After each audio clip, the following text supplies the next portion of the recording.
आप देख रहे हैं इंडिया टाउन न्यूज, भारत की बात। नमस्कार, स्वागत है आपका इंडिया टाउन न्यूज में। मैं हूं आपके साथ संजना कुशवाहा।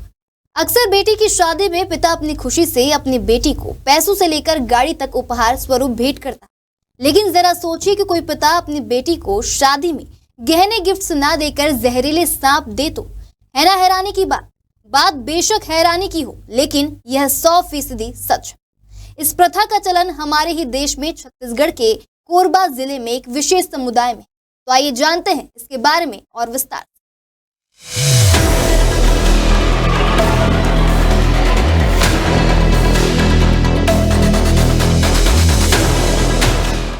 आप लोगों ने शादी विवाह में देखा होगा कि दुल्हन के पिता अपनी बेटी को दहेज के रूप में महंगे तोहफे देते हैं।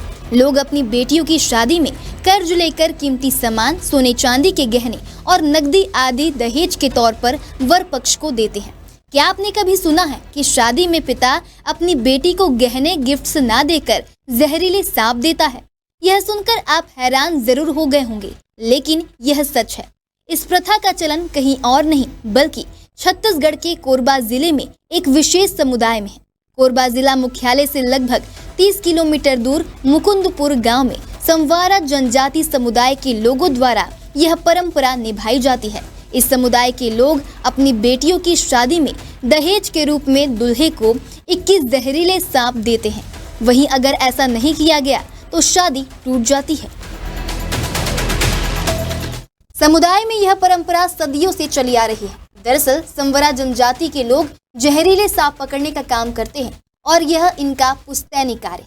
यह लोग जहरीले सांपों को दिखाकर लोगों से पैसे मांगते हैं और अपना जीवन यापन करते हैं। यही वजह है कि आज भी परंपरा के तौर पर बेटी का पिता अपने दामाद को दहेज में सांप देता है ताकि वो इन सांपों के जरिए कमाई कर सके और परिवार का पेट पाल सके और उनकी बेटी को कभी खाने पीने की कमी ना हो।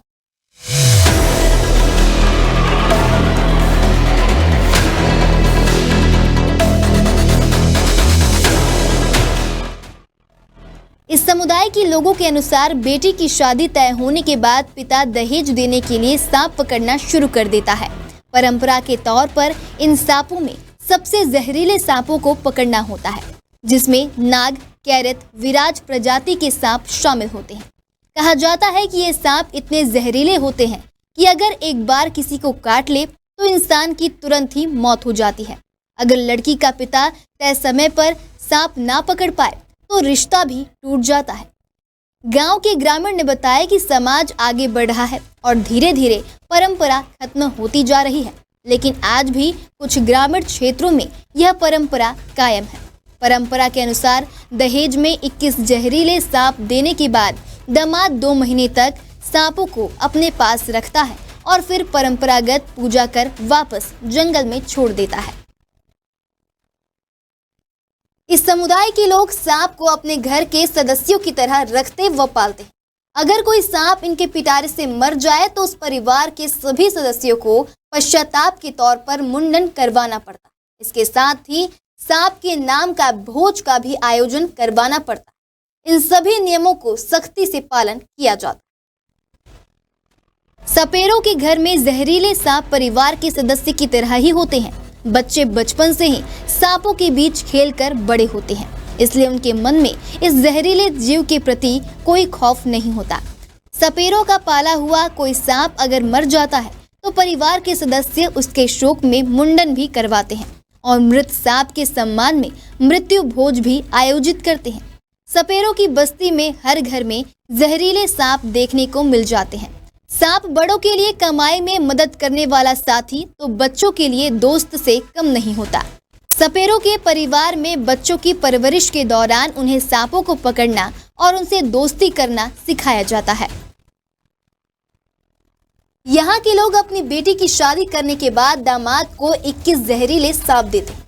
वहीं इस समुदाय के बीच ऐसी मान्यता है कि बेटी की शादी में जहरीले सांप देने से पति और पत्नी के बीच का रिश्ता मजबूत होता है। वहीं सांप ना देने पर रिश्ता टूटने तक की नौबत आ जाती है। स्थानीय लोगों का कहना है कि समुदाय में बेटी की शादी तय होने के बाद से ही पिता दहेज के लिए जहरीले सांप पकड़ना शुरू कर देता। इस प्रथा के मुताबिक बेटी का पिता ज्यादा से ज्यादा गेहुवन जैसे जहरीले सांप पकड़कर दहेज के लिए एकत्र करता। आज के लिए इतना ही, अगली बार फिर हाजिर होंगे एक नए विषय को लेकर। अब मुझे दीजिए इजाजत, नमस्कार। आप देख रहे हैं इंडिया टाउन न्यूज, भारत की बात।